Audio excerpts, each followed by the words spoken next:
What's going on, everyone? Jeremy here from the quartering. I know you probably hear it in the distance.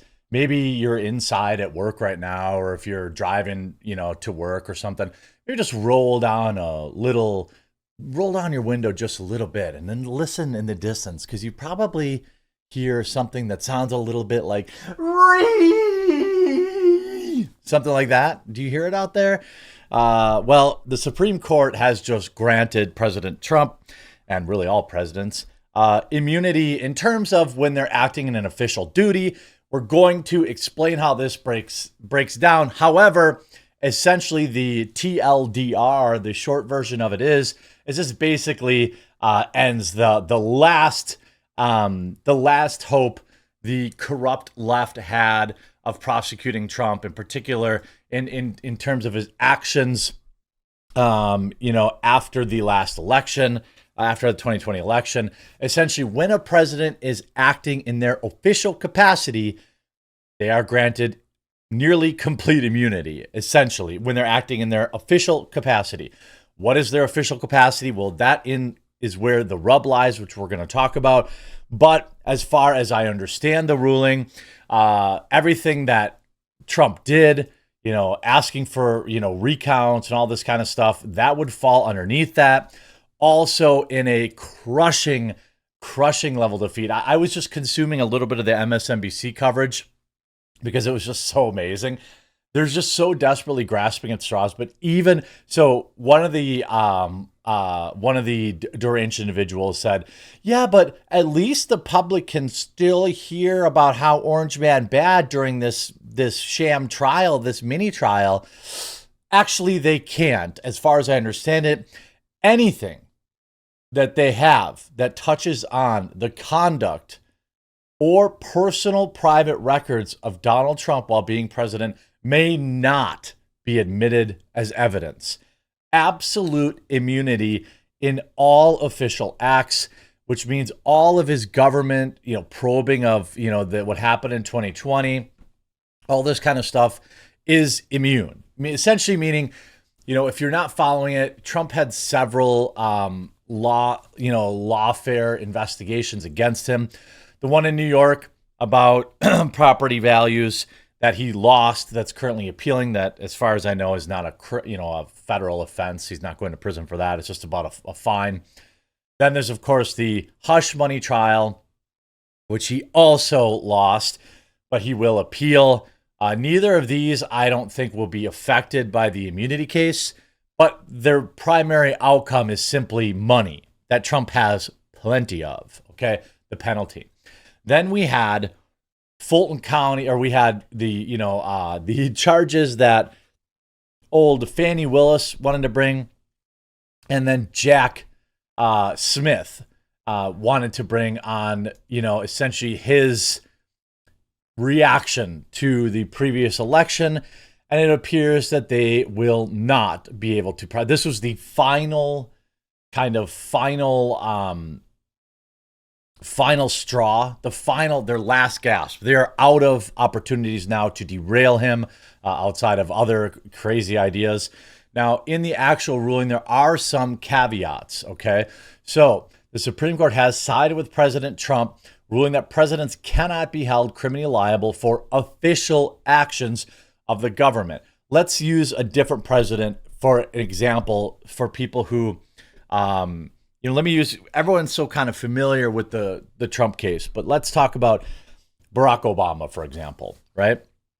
Barack Obama loved his drones, right? Everyone knows that. More drone strikes than I think anybody in history. In one of those, was it Yemen? I can't remember exactly, but there were American citizens caught up in it, right? That would be a crime. Many would agree, right? Well, because he was acting in his official capacity as the president, he cannot be prosecuted for that. Now, many of you may feel like, dang, well, he should be. Well, that's just another example from the other side of the aisle that would kind of talk a little bit about this level of immunity. Now, a federal grand jury indicted former President Donald Trump on 4 counts of conduct that occurred during his presidency following the election in 2020. By the way, have you left a like on the video yet? If you haven't yet, do that. Also, I'll be live streaming at 1 Eastern, 12 Central with Stick Sex and Hammer on my Rumble channel, as well as on Quartercast. Both will be linked in the pinned comment. We're going to go over this in detail and all the crazy news from the weekend about, who could replace Biden and all sorts of stuff like that.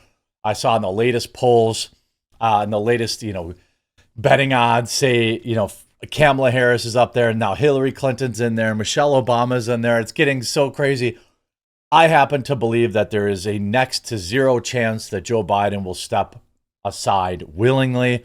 I just have this feeling, I feel like even though I've only just kind of started covering these kind of like hard politics stories, I think it'd take a lot for a president to want to give up that level of power. Also, I read that one of his top advisors right now is Hunter. So, or his wife. Neither of them are going to. Hunter obviously needs him to be president to protect him from all of his various prosecutions, allegedly. And Joe Biden's kind of turned into this evil kind of like supervillain. Anyway, I digress. The indictment claimed that after losing, Trump conspired to overturn it by spreading knowingly false claims.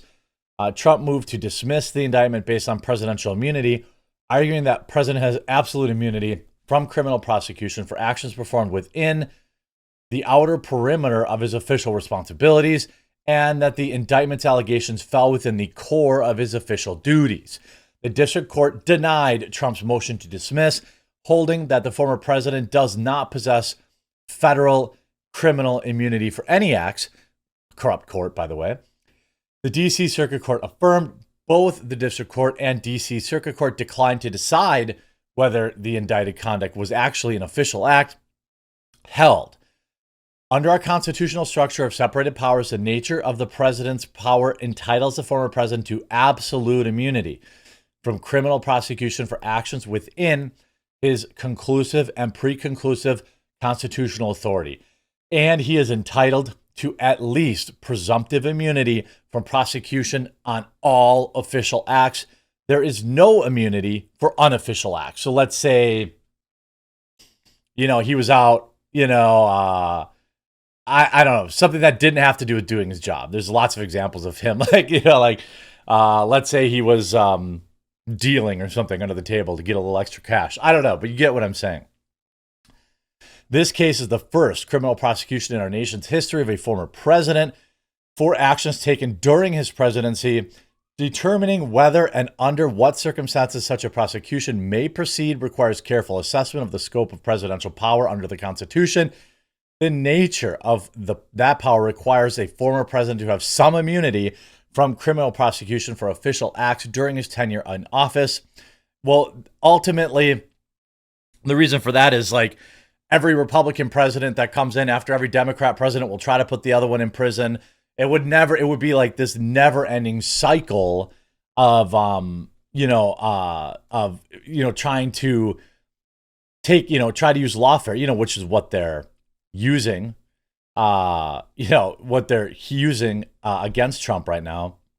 So the only thing that they have left to argue basically is that what he did was an unofficial act, but that's going to be an absolute stretch. Here's how Trump responded. It's a very sad thing that's happening in our country, and it's a thing that I'm honored. In a way, I'm honored. It's not that it's pleasant. It's very bad for family. It's very bad for friends and businesses. But I'm honored to be involved in it because somebody has to do it, and I might as well keep going and be the one. But I'm very honored to be involved because we're fighting for our Constitution. And he's right. The left seems to want to bend the Constitution in any conceivable way. If you look at, the immunity hashtag, it is full of 100% copium.